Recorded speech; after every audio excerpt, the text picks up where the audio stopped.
All right, everyone. Welcome to today's webinar on behavioral styles in fundraising. I'm going to take a look at our mission statement. This is our aims and values.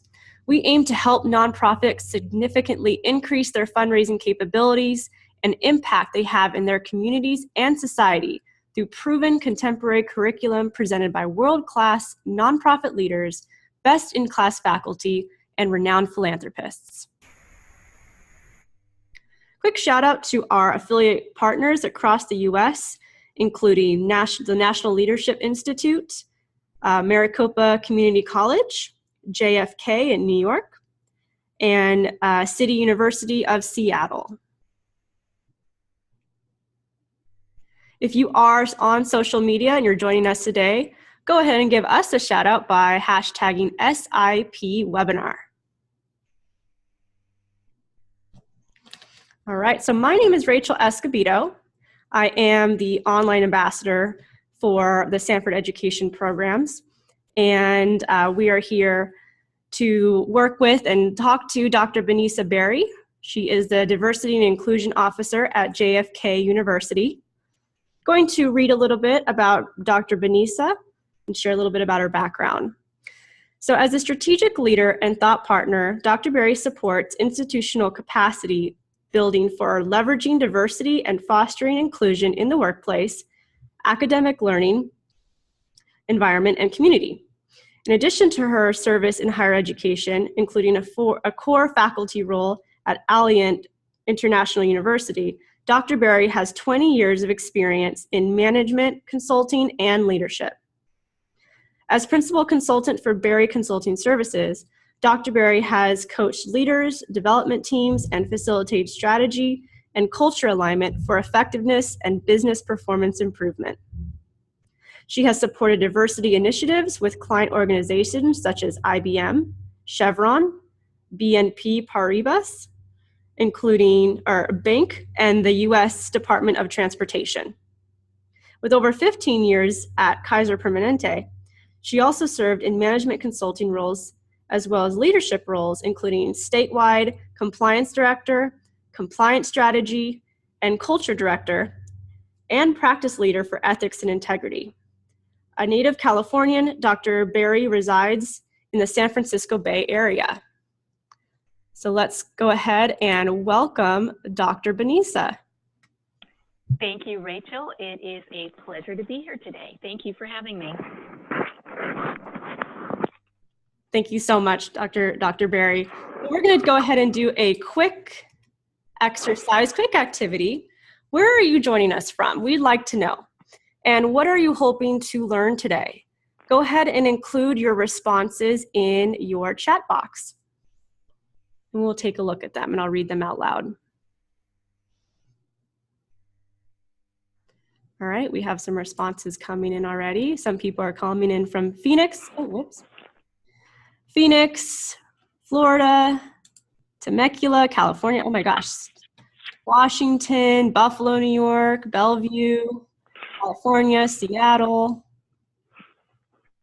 San Diego, Oceanside, all over, Mesa, Arizona.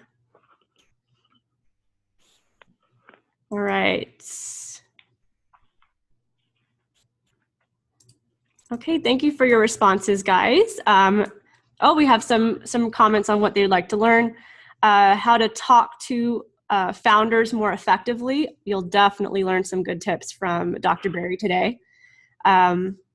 Just adding to her knowledge box. Yep, Leticia, you'll definitely add a lot to your knowledge box today. Okay. All right, thank you guys. We'll continue to engage with you throughout the webinar. We are going to go ahead and pass the presentation on to Dr. Berry. Okay, very good. Whenever you're ready, go ahead and share your screen. Absolutely. So it's really interesting to always ask why people attend a particular webinar, and I love the responses about just trying to gain more knowledge and get some more tools in your toolbox. So let me emphasize a little bit about why it's important to study behavioral styles, especially in the context of fundraising. And pretty much, as most of you know, fundraising begins... Dr. Berry, let's go ahead and put your presentation in presentation mode. Ah, very good. Thank you. There we go. Thank you. Perfect. Thank you. So as most of you know, fundraising begins with a great cause, and along with that, you have a compelling a compelling message. But those relationships are what's most important, and they have to be sustained by your ability to actually develop those relationships. So we aren't just looking for a check when we're doing fundraising. You're asking for a relationship, and those connections really are the heart of fundraising.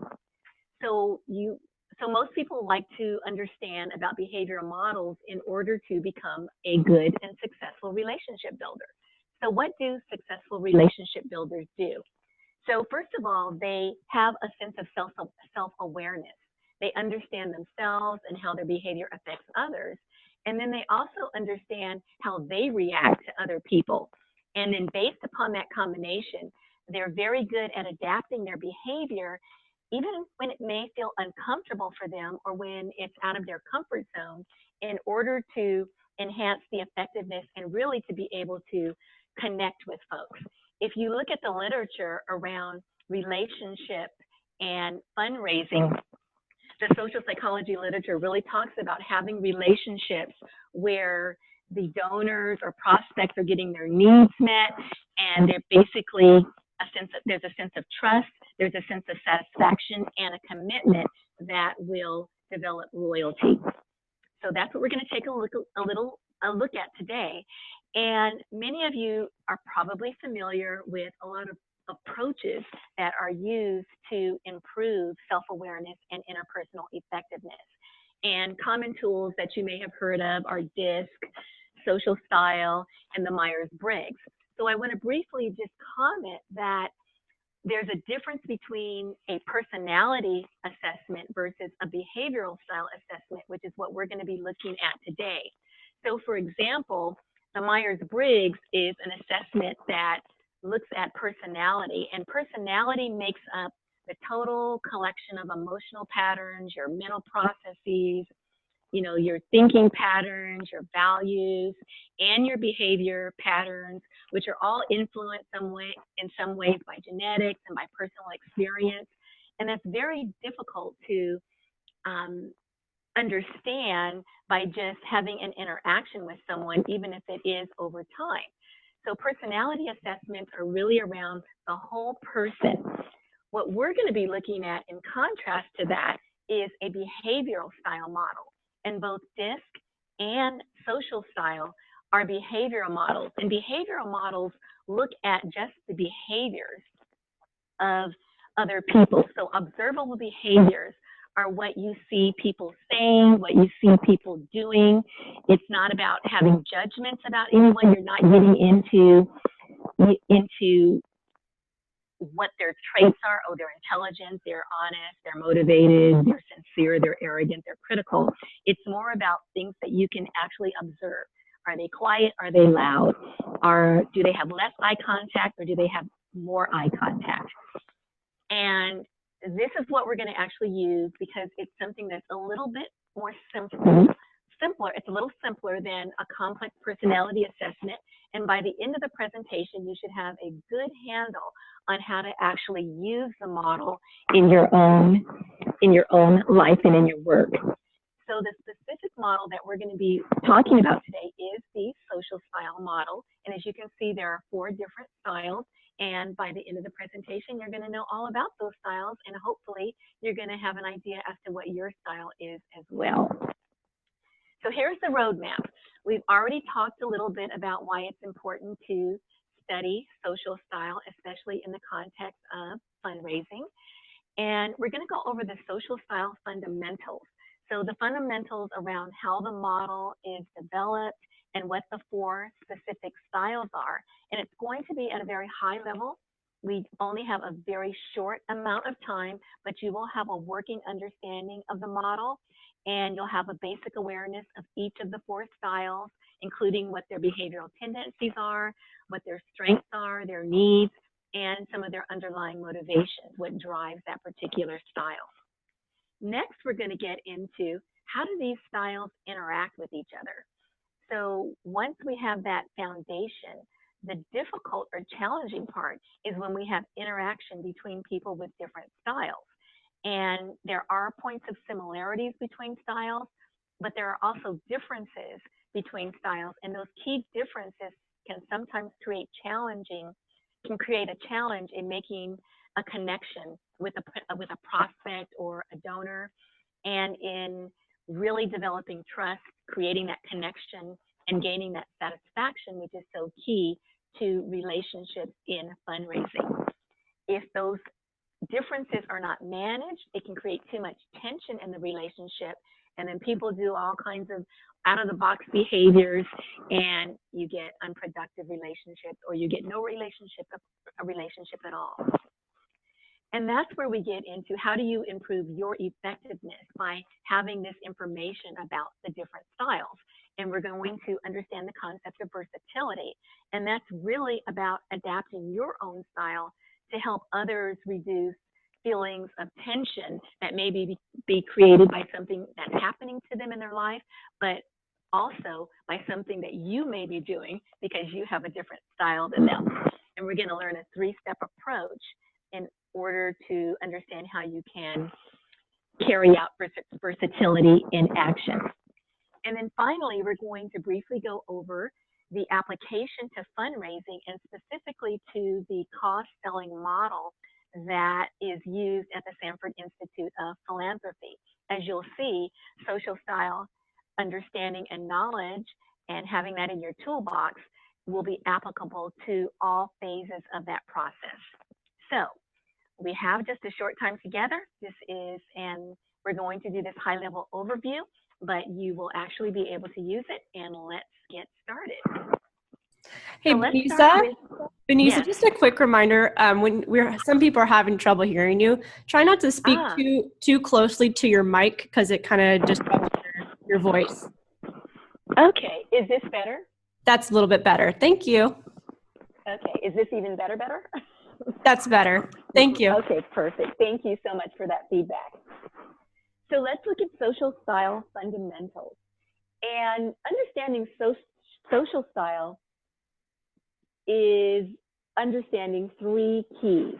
The first is assertiveness, the second is responsiveness, and the third is versatility. So the first 2, assertiveness and responsiveness, are about how the specific social styles are put together. And if you understand assertiveness and responsiveness, you'll understand the 4 different social style profiles. And then, as we already discussed, versatility is about your ability to adapt to those other styles in order to increase the effectiveness of the relationship. So when we look at assertiveness,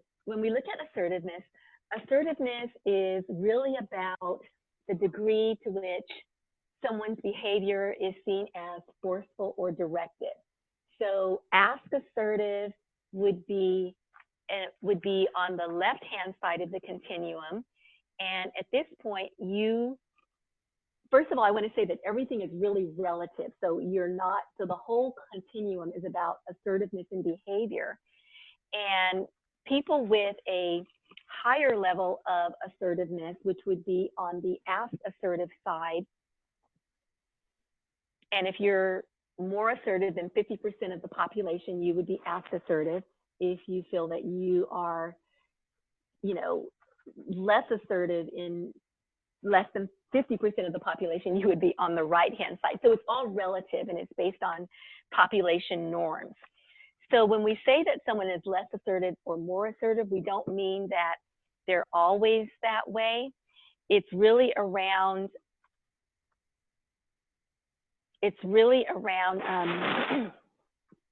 how much you can observe around someone's behavior. So in other words, if you are looking at what people say and what people do, people who are more ask assertive, their verbal behaviors around speech or quantity of speech or volume of speech. They would have a lower, slower speech. They would have fewer words to say. Their volume of speech would be quieter. Whereas if you were on the more tell-assertive side, you would have a faster speech. You would be talking faster. You would have a lot more to say. You would use a lot of words. You would be talking louder. You would be a little bit more animated in how you present to others. You also can look at some of those nonverbal behaviors, what people do. So as people are speaking, if you are on the ask side, you would be more relaxed. You would not use hand gestures as much. Your hands might be by your side. You would have fewer gestures. You might lean back instead of forward in your body posture. Your eye contact might be less direct. Whereas if you're on the tell assertive side, you might be more directed in terms of gesturing in order to supplement what you're saying. You might lean forward closer, stand closer to the other person, and you would have more eye contact and be more direct in how you are interacting with the other person, maybe a stronger gaze in that. So what I'd like you to do at this point is think about how other people observe you, because that's another aspect of the model. Some of it is what you think, and that's what you're doing right now. But for the most part, social style is used to observe others' behavior. So your style is based upon how others perceive you. So think about how others perceive you, and based on those verbal and nonverbal clues, would you say you fall closer to the left-hand side of the continuum and are more ask assertive, or are you more on the right-hand side of the continuum and feel as though you are more tell assertive? Okay, and there's a poll coming up, and Rachel will tally that for us. All right, everybody, we're going to launch a poll really quickly. And the question is, do others view you as ask or tell assertive? The poll will launch on your screen in just a second. And just as a reminder, tell assertive, you're going to gesture more vigorously. You're going to have more eye contact. You're going to move around more rapidly. You're going to exude more energy. You're going to lean forward, speak more rapidly, speak louder, speak more often. You're going to address problems more quickly. You're going to decide. You're going to have a faster pace as compared to less assertive, or the tell assertive, where you are gesturing less vigorously, less intense eye contact, move more slowly, speak less often, speak more softly, less rapidly, slower to address problems, take more time to arrive at decisions, and exhibit less risk-oriented behavior. You want things to stay steady and less confrontational. Okay, it looks like we got a couple more responses coming in. Going to close the poll in 10 seconds, so get your answers in, please. You have 10 seconds to get your answers in. And then we'll look at the results. Okay, let's take a look at the results. Wow. Oh, wow. Interesting. Okay. What do you think of these results, Dr. Berry? That is really interesting. It makes me wonder how, if we have a balanced number of people, of styles on this particular call, which we will find out in a few minutes. So many more people on the tell assertive side at this point. Good to know. So great. Thank you so much, everyone. Handy. Keep that handy. And what we're going to do at this point is move to the second key, which is responsiveness. And when you're looking at the responsiveness scale, what you're really looking at is the degree to which others see you as showing your emotions and demonstrating the awareness and feelings of others. So if you are on the emoting side, you are more demonstrative in your emotions. It's really clear that you may actually show more emotions, but it doesn't mean that you're off the chain very emotional. It just means that you are demonstrating the awareness of the feelings of others. Whereas on the controlling side, you are more, you appear to be more reserved. So you don't show your emotions as easily. You may be considered as hard to read.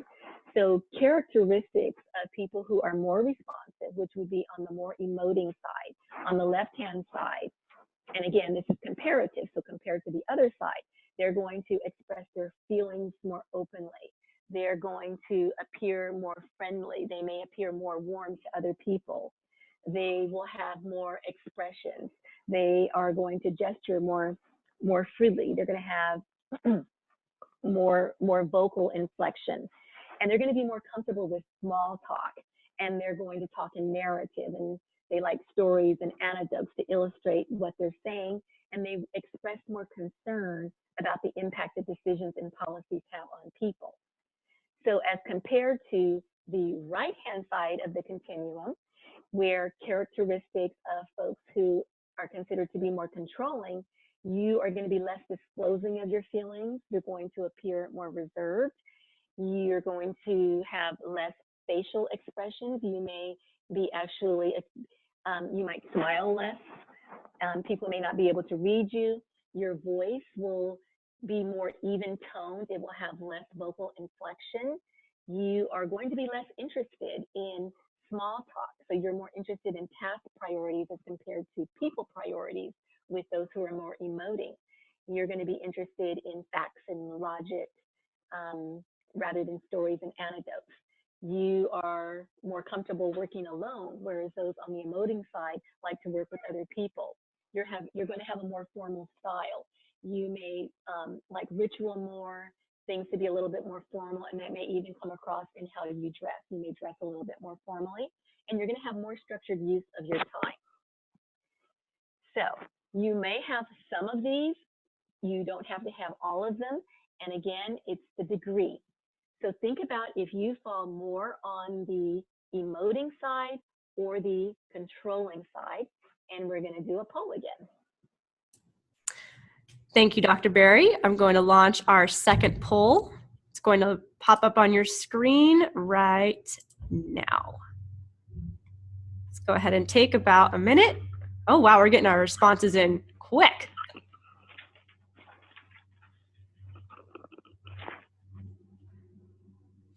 Okay.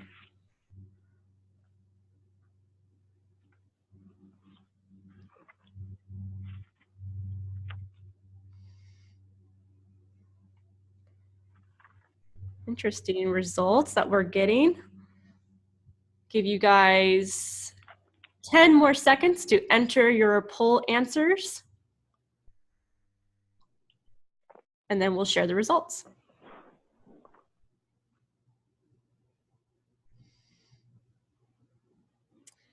All right, let's take a look at what results we received. Interesting. So it looks like, wow. Yeah, 80% say more emoting, 53% more controlling. So very interesting. So keep note of that. And what we're going to do at this point is, if you look at this particular graph, you should be able to plot based upon your assessment of where you fall on the assertiveness and the responsiveness scales. You should be able to plot which quadrant you fall in. And then, so in other words, if you were most of you were more emoting and more telling, so you would fall in the bottom right-hand quadrant. And that style would be the expressive style. So if you fell in the left-hand top quadrant, you're an analytical style, which is based upon more ask assertive and more controlled in your emotional responsiveness. Driving style, more tell assertive and more controlled, so showing less emotional responsiveness. The amiable style is very ask assertive and more emotionally responsiveness in their behaviors. And then finally, the expressive style. So we're going to talk a little bit more about each style, and then I'm going to ask you, based on what you just did with just knowing those two quadrants and then hearing a little bit more detail about each of the styles, I'm going to ask you, who do we have on the phone? Which styles do we have? So when we look at the analytical social style, The analytical person, as we talked about, is more involved in facts, principles, and logic. They like to have a historical perspective, so they often look at the past in order to figure out where we are now. They have consistency. And people with the analytical style, they seem to want to behave in ways that fit their overall theory and ideas about how the world operates, so a very principled approach. Other people may view them as lacking enthusiasm or sometimes appearing cold, even detached. They have some really good strengths in terms of good planners, good organizers, good problem solvers. They can handle a lot of data, a lot of complexity, and they have this gift of being able to create very simple ways to explain that or help other people understand what is usually over the head of other people. They work very systematically, and because of their concern for facts and logic and serious organization, in coupled with the desire to be right, they sometimes are reluctant to actually, it's hard to pin them down and declare something. They really want to analyze a lot. So sometimes they may get into the whole paralysis because they're still analyzing before they can come to some conclusion. So that sometimes is a blind spot with them, but they have a need to be right. So they want to avoid making anything that's illogical or any inconsistent decisions. So that's the analytical style. And let's move to the driving social style. And the driving social style, again, is the tell-assertive and more controlled behavior in terms of responsiveness and showing of emotions. And the driving style, they always appear to know what they want. They have a lot of confidence. They exude that. They're very certain and have little difficulty expressing their conclusions about anything and everything that concerns them. If they had a slogan, it would be, let's get it done, and let's get it done right now. They focus on the immediate time frame as compared to the analyticals, who are more in a historical framework. And they're fast-paced. They're swift, they're efficient, they're to the point, concise, few words. They don't like a lot of wording and narrative. They know what they want, and sometimes they're impatient when things fall behind or when there are delays, and they show little concern for feelings of others or personal relationships. And I want to say it doesn't mean that they don't care about people, and it's not that they don't have feelings. It's just not, you just can't see it sometimes. And as a result of that, their actions sometimes seem harsh or severe or critical, and because they seem to give limited attention to relationships. And their strength is that they are very efficient and decisive, and they take control and power. So are you a driving style? The amiable style, which is the ask assertive and more emoting behavior, is very relationship oriented. They work at a slower pace in terms of making decisions or taking actions, but they interpret the world on a very personal basis. And they want to get involved in the feelings and the relationships between people. So they're very, very people focused, and they like to get things done with and through other people. So they're very good at teamwork, and they're very process oriented. So they're the person who actually is working with smoothing out relationships, helping people work through conflict. They have a great sensitivity for other people, very warm, very fresh in terms of a social situation, which is very uplifting, and they expect the best of other people.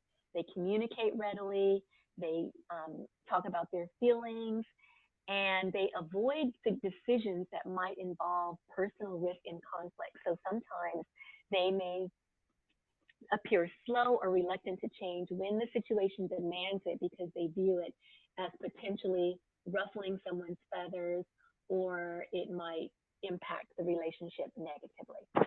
So are you an amiable social style?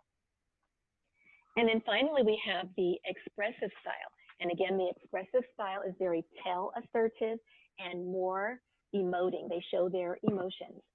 And the expressive style focus their attention on the future, and they're very intuitive. They're visionary and very spontaneous, especially when they talk.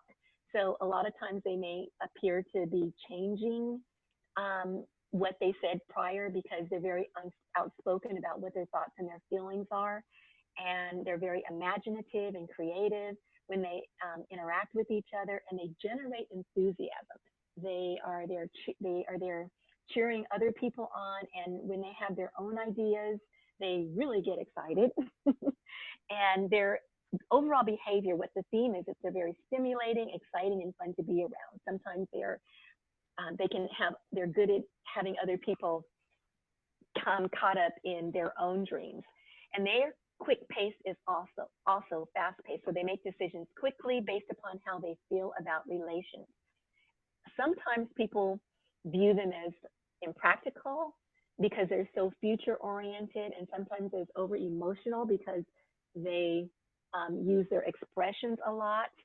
And because of their desire to act on their own opinions and hunches and their intuition, sometimes at the expense of hard facts, it sometimes can lead them to mistakes or changes in directions because they're making course corrections.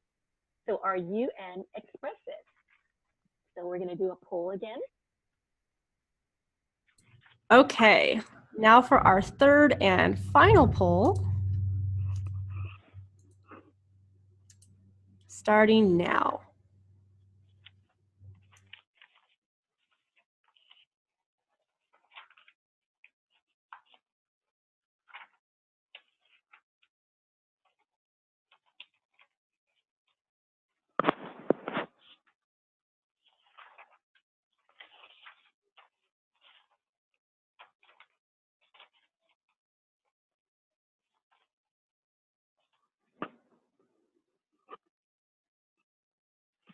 All right, we'll give everyone 10 more seconds to respond to this poll question, and then we'll look at the results.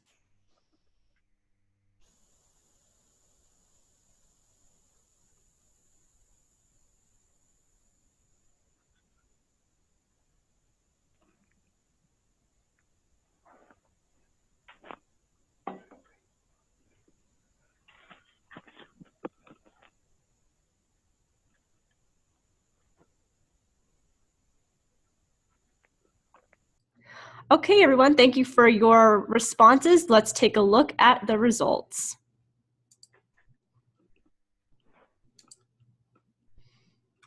All right, looks like we're kind of all over the place here, but we do have a majority. Yes, this looks more like it's representative of the whole population, which is considered to be 25% for each style. So we range from 21% for the driving style to most of us being in the amiable style, which is at 43%. So good, we have a great representation here. So thank you. Yeah, so we've looked at the surface, just looking at those two continuums, but there's a whole lot beneath the surface if you dig a little deeper around social style. So we talked about the strengths of each style. A driver, they pretty much are fast-paced, they're goal-oriented, they work very quickly, they're focused on decisions and achieving goals. The expressive really brings a sense of enthusiasm, they're innovative, they can bring new approaches and innovative ideas to a situation. The amiable is great to have around because they are good at helping everyone get along and resolving conflict and ensuring that there are good processes in an interpersonal relationship or amongst a team. And then finally, the analytical, who can help with organization and really all of the data management when we are trying to understand complex issues. But there are some other key characteristics of each style, which really looks at the need, orientation, and growth action of each style. So the orientation is how a person with a particular style pretty much goes about achieving a particular need. And the growth action is what the person has a tendency to overlook or ignore or avoid in their interaction with others. So often it's a blind spot for them. And the growth action behaviors tend to be infrequently used. So they don't use them very much. They're their least preferred style, and they're viewed by others to be their weakness or blind spot. For the analytical, they have a need to be right. We talked about they're always analyzing in order to make sure they come up with the right information and the right solution and the right solution to a particular problem. Their orientation to getting there is around thinking. So they're always in the thinking mode. And the growth action is around declaring a position. So oftentimes it's really hard to move them to a point where they can say, yes, this is what I think, this is what we should do, this is the decision. So if we move over to the driving style, their need is around results. They need to have something happen. And in fact, they believe that making any decision is better than not making any decision at all. So they prefer to make the wrong decision and one that they can change and correct later rather than not make a decision because it feels like they're not doing anything. And their orientation to getting results is all about action. What are we going to do? Let's do it. Let's get it started now. So their growth action or their blind spot is they often don't listen to everything that they need to listen to, including data that's around them or other perspectives of other people. They may not have the full picture before they make a decision about how to move forward. So their blind spot is around listening. And for the amiable, they have a need for personal security and for things to stay the same and for them to feel secure in relationships. And they do that by being very good at developing relationships. But their growth action is really around to initiate, and that's to take action that might involve some type of personal risk or that might increase tension or ruffle feathers in a relationship. So often they need to sometimes do what they want to do. They sometimes overemphasize how others are going to think about something as compared to what they truly need for themselves. And then finally, for the expressive, their whole need is around personal approval, and not really just personal approval, but oftentimes the expressive will want to know how others think about things. They like to know how a certain idea or decision or approach is going to be viewed by others. And their orientation is really around spontaneity. So they like to do things spur of the moment. They think of it, they're doing it. They're fast-paced, so they don't necessarily think about it. And their growth action is really around checking in with other people. So oftentimes, because they're so visionary and they have these great innovative ideas and they're way down the road on how to move forward with that, if they are in a relationship with someone, they don't realize that the other person hasn't really caught up to them. And so they have to think and stop about how their spontaneity may be getting in the way of their relationship and other people being there right with them. They would be the type that you see down the road and they look next to them and there's nobody there and they turn around and it's like, oh my God, everybody's like a mile behind me. So they need to check in. So let's just do a checkpoint on some reminders before we go to the next section. And as you can see, there is a lot of complexity around social style. We're just touching the surface. But one key thing to emphasize is that there is no best social style position. All styles have strengths, as we saw, and one is not better than the other. Research shows that all styles are very successful in all types of positions and occupations. And remember that your style is not your total personality. It's not your underlying thoughts and values. It's really about observable behaviors, what you do, what you say, what other people can observe.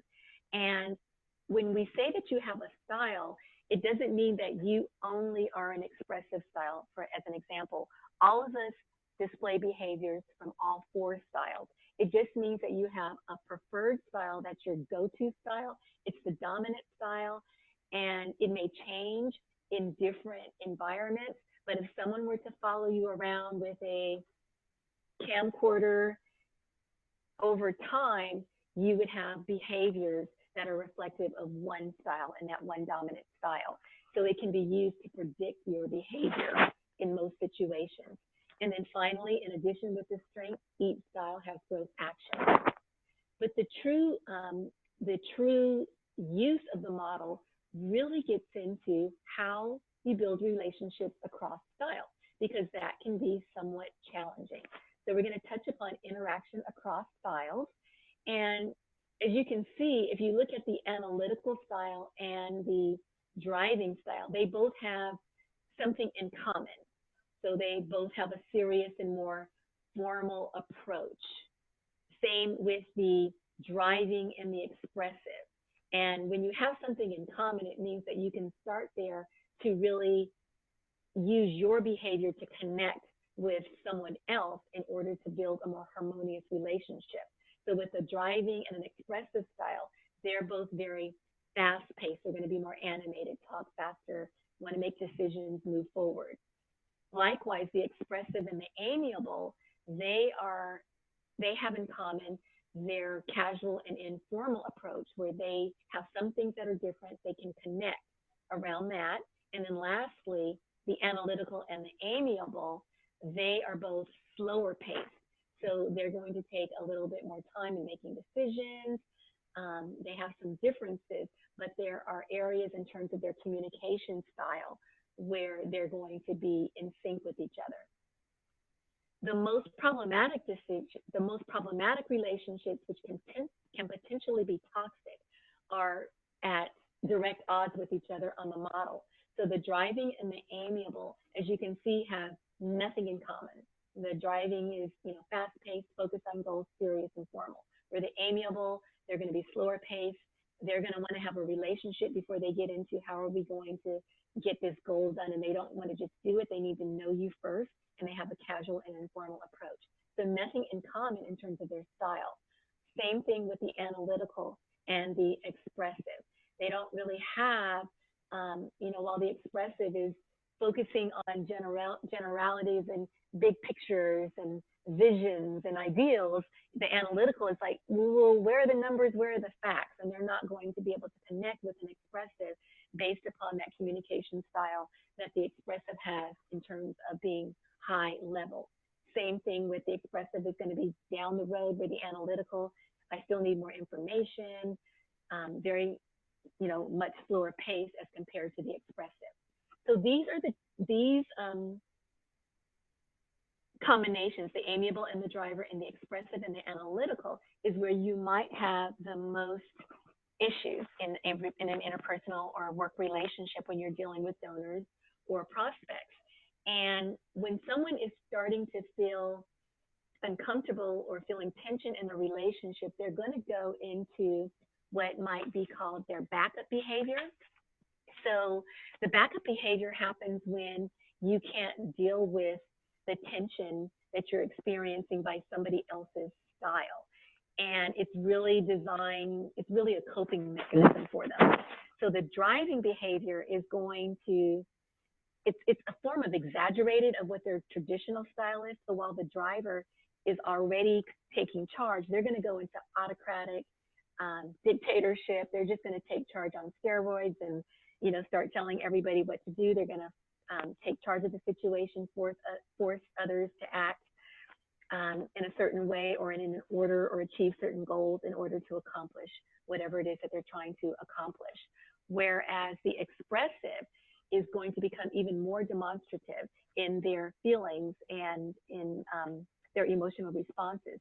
So they may get angry and they're going to vent their feelings about the relationship. They might blow up in order to, as a way to express that they're feeling this tension. And so they confront to reduce that personal tension.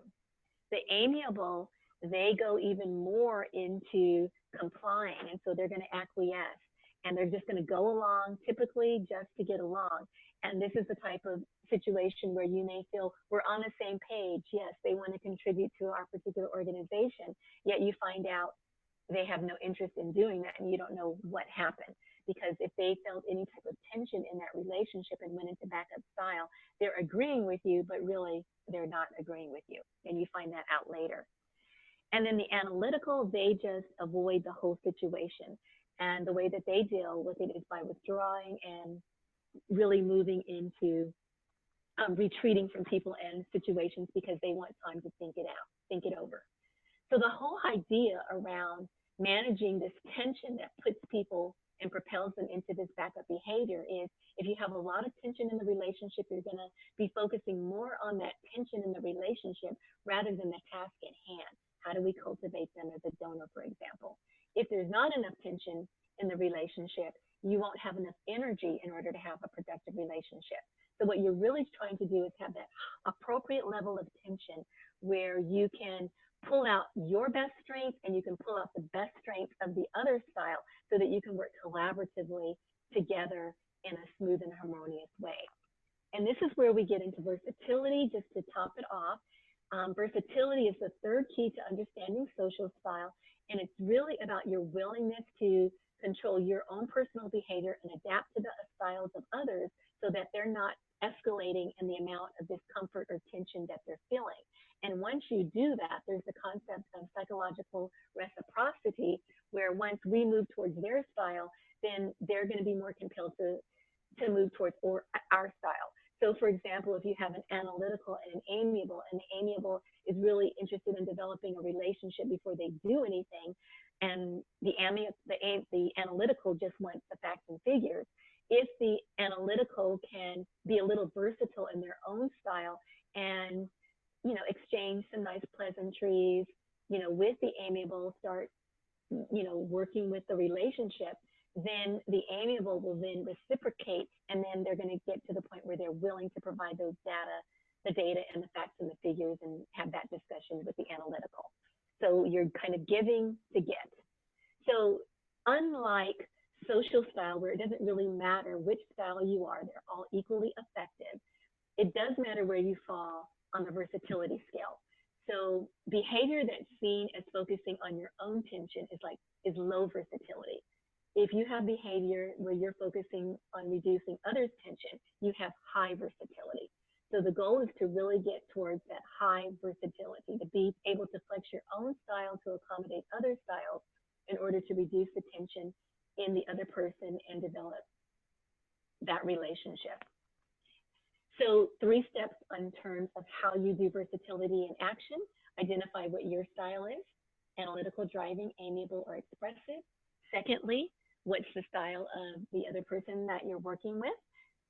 Analytical, driving, amiable, or expressive. And then based on the differences or similarities in style, what do you have to do to get them to be effective in that interaction? And that's really a 2-prong. It's how do I have to control my behavior? If I'm an expressive and I'm working with an analytical, I can't be doing all the hand gesturing and raising my voice and, you know, walking all over the room, because the analytical is going to be like, oh, what's the matter with that person? They need to calm down, and they're going to be so focused on your behavior and not what you're trying to do. So how do I control my behavior if I know what I'm working with an analytical? And then what can I do secondly for the other style? So if I am an expressive, I am more interested in the big picture and the vision and my causes. But the analytical is going to want to know, well, where's the data that really says that your program and what your organization has done, or that this works and it's a good use of my donation. And so I have to be willing as an expressive to go into the detail and have that conversation in order to ensure that we have a productive relationship.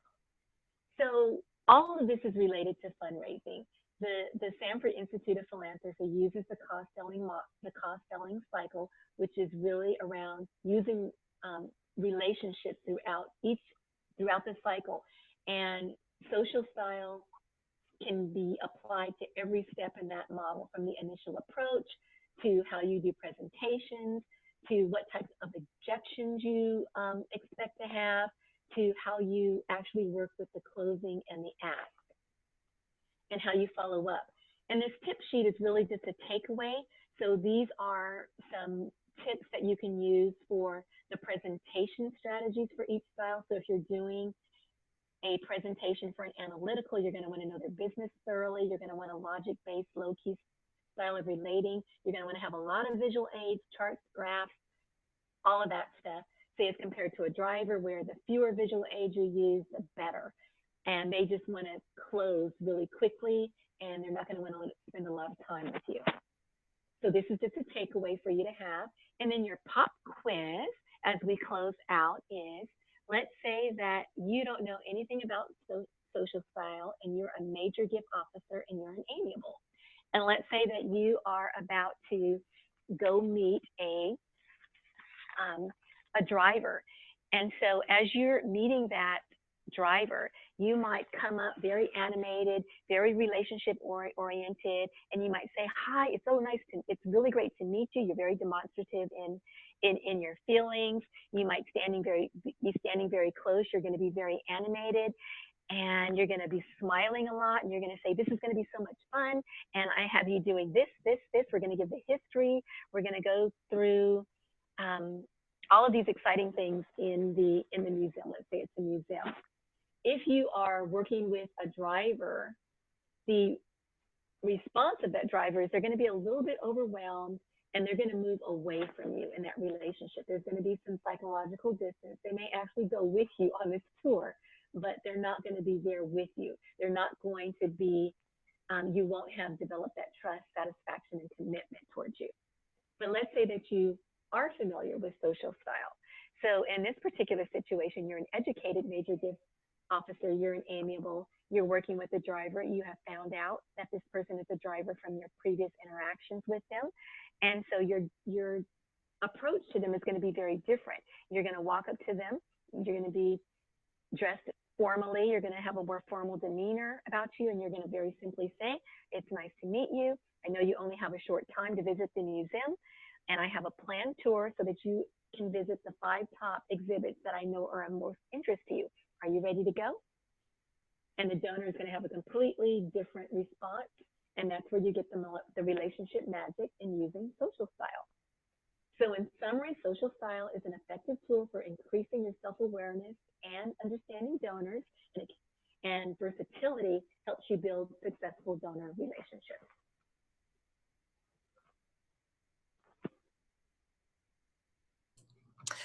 Thank you so much, Dr. Berry. What a wonderful presentation on social style. I know we learned a lot. I learned a lot. I was already figuring out what style I am. This is the time for questions. So if anybody has questions, go ahead and put them in your chat box and we will read them out loud to Dr. Berry.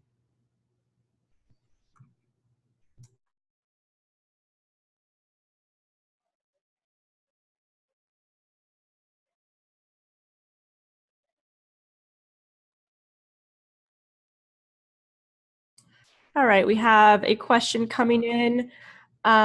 This person's asking, are there secondary styles? You know, there are not secondary, well, each style may have a different blend. So in other words, you may be a dominant in your expressive, but your next level of style will create a totally different makeup if your backup style happens to be a driver as compared to an amiable. So when you actually do a formal assessment and you plot where you fall in the graph, we looked at a graph and we did the continuum, you can fall closer to the middle, which shows that you're more flexible already in your styles. You have more than one go-to style versus if you're really on the far corners of each of the quadrants, which would mean that you are a pure driver expressive. So your style, yes, is influenced by the total backup style of your next dominant style and your third backup and your fourth. That's also true of the backup behaviors. If you don't get out of tension, you'll notice that in addition to exaggerating their style, people have another backup style that they go when they're very uncomfortable and experiencing tension. So yes, there's another level of complexity in the model. Great, thank you. Our next question is, do you have any thoughts on icebreakers to read someone else's behavioral style when first meeting them? Good question. You know, that's a very good one. One type of icebreaker, you could actually just use one of the continuums in terms of the assertiveness scale or the responsiveness scale, and you could explain what the scale is and then ask people to line up for example, across the room, across the line to where they stand or where they fall within the continuum. And then they could have a conversation with the folks that are next to them, asking them, why did you stand here? Why do you think you're more responsive versus less responsive? And then do a full group debrief. And then that would be a way for people to understand at least one continuum. And if you had enough time, you can actually do that with both. And that's an exercise that we use in in-person social style training programs as well. Thank you, Dr. Berry. Another question is, how long does it take to fully understand another person's social style? You know, that's a good question, because once you're attuned to it and you're actually trying to figure it out, one of the things you want to be careful about is ensuring that you're not making snap judgments. But if you observe someone's behavior, and let's say that you are meeting the person for the first time, you could observe their behaviors, but you can also ask them. So in other words, you could ask questions around, for example, you could ask questions about if they were going to, this isn't a good one, it's related to fundraising, but if they were actually going to spend the day, how would they spend the day? Is it going to be alone reading a book?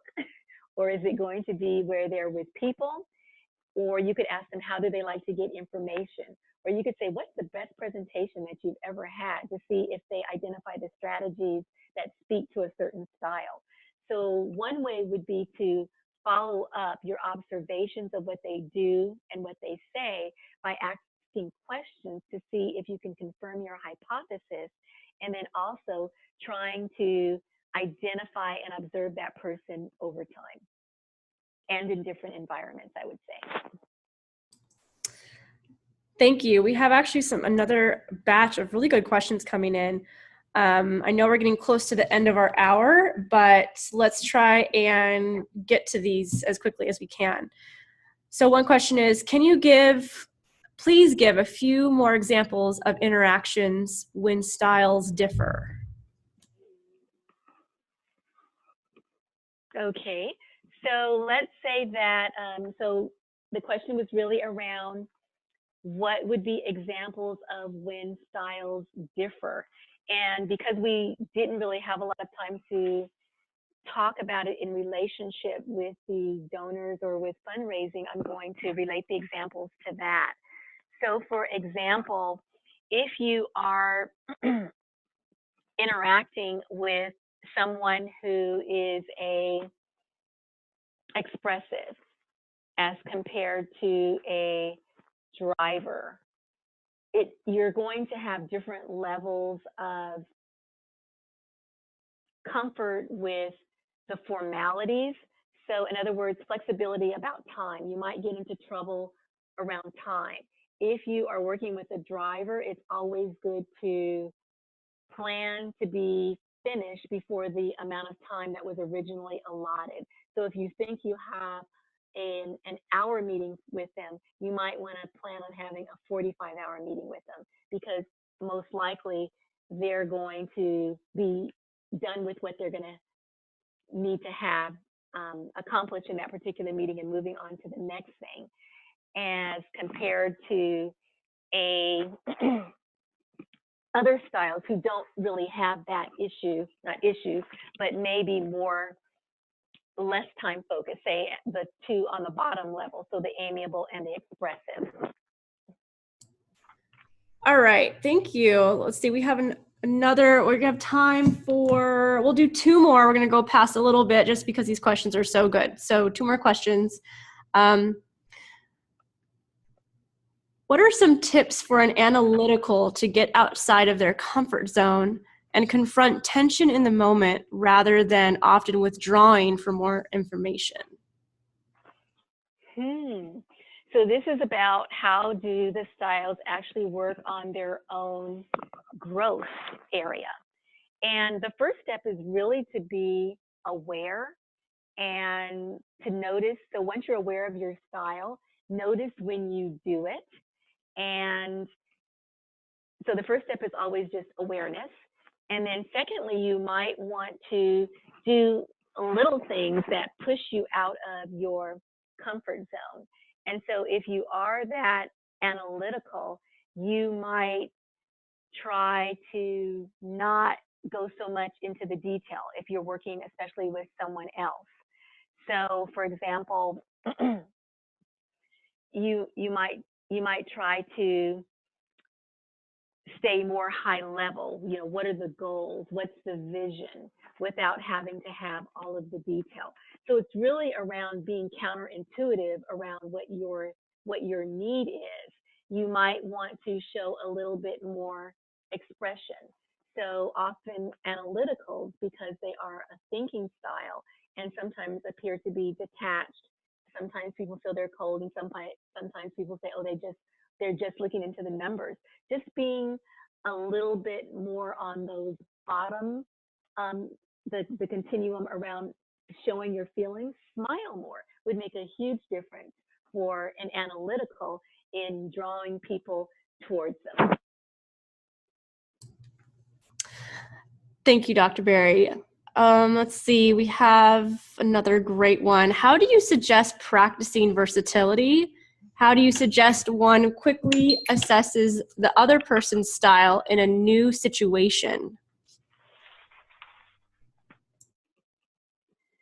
So there actually is a lot around versatility, and this is another area where it goes a little bit deeper than what we actually went over. And, you know, versatility can be looked at in terms of, you know, your style, your work environment, and especially the biggest one would be around communication styles. That is something that so what you're trying to work with is what people see and what people do. So people oftentimes make judgments about what they see and do, and you don't have to say anything. You don't even have to have interacted with them, and they may be making up things in their mind about you before they even know you. And so you can help inform that by the things that you do and say. So again, it's flexing more towards the other side of the continuum that you are on. So we talked about those do and say behaviors. If you are ask versus tell, you know, go towards that other side. Be more demonstrative in how you demonstrate your feelings. Talk more. If you are an analytical, for example, or on the tell side, you want to ask more. You want to declare more. So in other words, you want to speak up more. You want to talk more, especially in groups. You want to have a specific opinion rather than just maybe asking questions in order to collect more information, where you can start thinking about it in your head. So being more actively involved, not raising your hand, but speaking up more. So it's really just falling to the extreme other side. And you might want to try to go to the extreme other side of a continuum, but in reality, you'll only be able to flex your behavior in incremental steps, and it might feel uncomfortable. So it's almost like what they say when you're doing drama or when you're in theater and you're on the stage and you're doing these hand movements and you think you're waving your hand way up in the air, and they're like, no, bigger, because you're making this little I'm doing all of these hand gestures right now, by the way, so you can't actually see exactly what I'm saying. But exaggerate to the point where it feels uncomfortable to you, and most likely it won't really be that different to others in their observations of you. Thank you, Dr. Berry. And I lied, we're going to have one more question just because this one's so good. This question is, are there body language signs that we can look for to instantly tell us the social style of a donor we are meeting face-to-face for the first time? So the nonverbal styles, yes. So if you look at the nonverbal styles, what you're going to be looking at is be on the two continuums. So first you're going to look at their assertiveness, and the nonverbal behaviors would be around how they use their body. So eye contact if they're going to be on the ask side if they're less direct, which means they're leaning back, they are not standing as close to you. It seems like they like more space. They're more relaxed, less direct in eye contact as compared to being more hand gestures, leaning forward, seeming to be more focused in on you, especially through eye contact. Those are the three use of their gestures and hands, their body posture, and their eye contact would tell you if they're on either the ask side or the tell side of the continuum. And then you would put that together by then looking at the responsiveness scale. And those non-behaviors are the same in terms of use of their hands, their body posture, and their facial expression. So they're going to be more controlled in their emotional responsiveness if they don't use a lot of hand gestures. They hold themselves very close to their body, for example, or they're giving a presentation or they're talking and their hands are just by their sides. They don't talk with their hands, would be say on the opposite side of the extreme. Their body posture, if they are more controlled, is going to be more rigid, whereas one who is more emotionally responsive is going to be more casual in their approach. They're going to be more fluid in how they move, less formal. And then facial expressions. It's hard, that's almost the biggest giveaway in nonverbal behaviors is just a facial expression. To an expressive or an amiable, they're going to be more animated, they're smiling, they're using hands, their face is going to show what they're thinking. It's almost like they're wearing their feelings, or you can read them, as compared to the analyticals and the driver, where they're not going to give away what they're thinking. And I think that's probably the key nonverbal. And so you would have to put those two continuums together, and that will tell you what the style is. Great, thank you so much. Vanessa, let's move to our last slide. Okay. I just want to remind everyone to please take our survey. It's going to launch in the follow-up email. We really appreciate your feedback. It helps us become better. We want to produce the best webinars possible for you guys, and we can't do that without your feedback. So again, we'd really appreciate it. Thank you so much for all your wonderful questions and participation today. It really made for a great and very thoughtful webinar. And of course, thank you, Dr. Vanessa Berry, for being here with us today and giving us, all your a lot of your time to go through social style and how it can impact people's interactions with their donors and fundraising. So, Vanessa, do you have any last words for our audience? No, absolutely my pleasure, and I hope people found the information and tools that they were looking for at the beginning of the session. And I would encourage those who found this model to be of interest to explore it a little bit further. And the meaning will become a little bit clearer, and putting it into practice will definitely help in not just your donor relationships, but in any relationship you have, especially those at home. Oh, yes, definitely. Oh, and I just want to let everyone know that we will receive a copy of the slides in the follow-up email. I believe there will be a link in that email as well. So you can take a look at those, all the strategies, obviously, that Vanessa covered and the models, but also that one sheet with the presentation strategies that will be in that link as well. So thank you, everybody. I hope you enjoy the rest of your day, and please stay tuned for our next webinar. We hope to see you there as well. Take care.